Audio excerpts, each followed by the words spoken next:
Assalamualaikum warahmatullahi wabarakatuh. Kami akan mempresentasikan hasil dari tugas kelompok kami. Adapun anggota kelompok kami adalah yang pertama saya sendiri, Risna Aurelia, kedua Wan Siti Fadilah, ketiga Maria Cinta Agustina. Pokok pembahasannya terdiri dari pertama business understanding, berisi pengertian dan contoh dari business understanding terhadap project data team. 2. Data collection, berisi pengertian teknik atau cara mendapatkan data yang dilakukan oleh tim. 3. Jenis data di dalam data mining, berisi pengertian properti dan operasi yang berkaitan dengan jenis data. Business understanding. Ini adalah tahap pertama dari CRISP DM dan termasuk bagian yang cukup vital. Pada tahap ini membutuhkan pengetahuan dari objek bisnis, bagaimana membangun atau mendapatkan data, dan bagaimana untuk mencocokkan tujuan pemodelan untuk tujuan bisnis sehingga model terbaik dapat dibangun. Kegiatan yang dilakukan antara lain menentukan tujuan, menilai situasi, menentukan tujuan data mining, mempersiapkan strategi untuk mencapai tujuan tersebut, dan memproduksi rencana proyek. Tahap business understanding. Yang pertama, menentukan tujuan. Memahami tujuan dan kebutuhan proyek dengan jelas secara keseluruhan. 2. Menilai situasi. Menilai jenis data apa yang tersedia untuk dianalisis dan personel yang dibutuhkan. 3. Menentukan tujuan data mining. Menerjemahkan tujuan tersebut serta menentukan pembatasan dalam perumusan masalah data mining. 4. Memproduksi rencana proyek.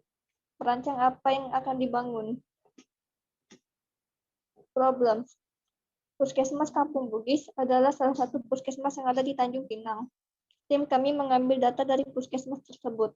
Dari data puskesmas tersebut didapat sebuah data yang menyatakan jenis penyakit yang dialami oleh para pasien.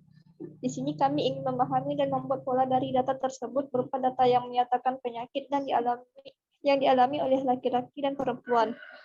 Objektif. Menemukan pola dari data kasus penyakit dari puskesmas berupa jenis kelamin yaitu perempuan dan laki-laki. Yang kedua, data collection.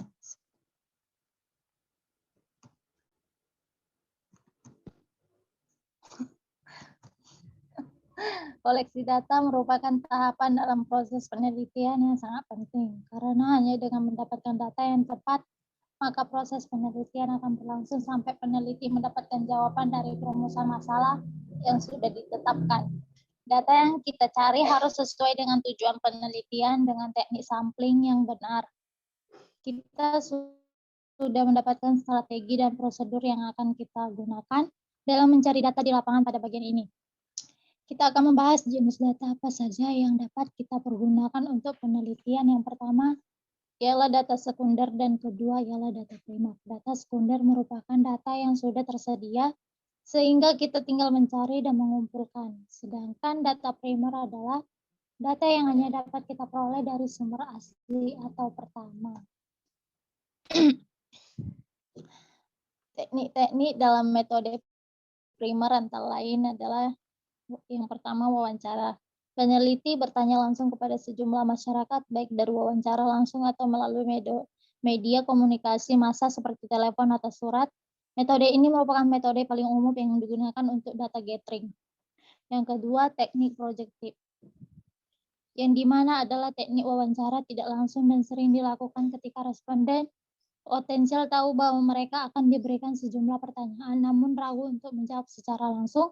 Umumnya, pertanyaan yang diberikan dalam teknik projektif merupakan pertanyaan proyeksi mengenai opini, perasaan, dan kelakuan responden.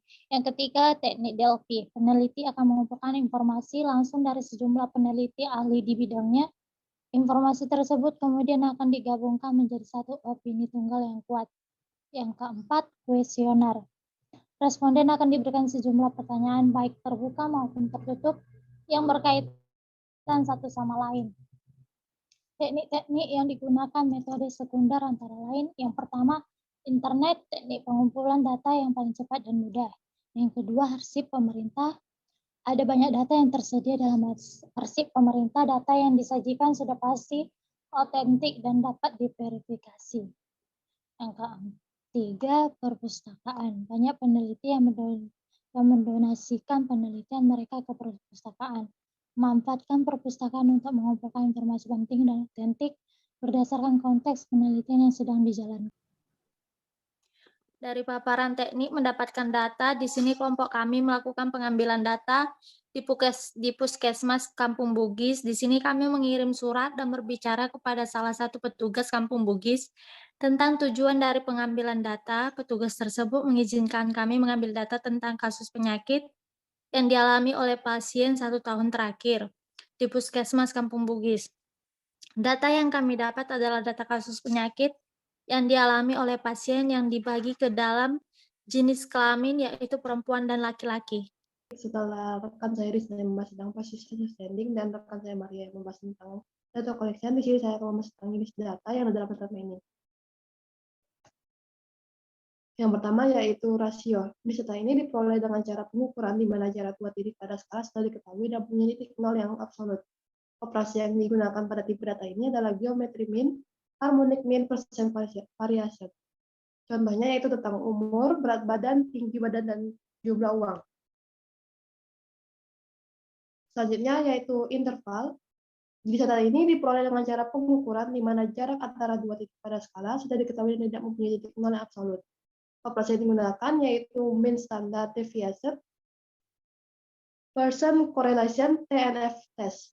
Contoh dari data ini adalah suhu 0 dari 0 derajat Celcius sampai 100 derajat.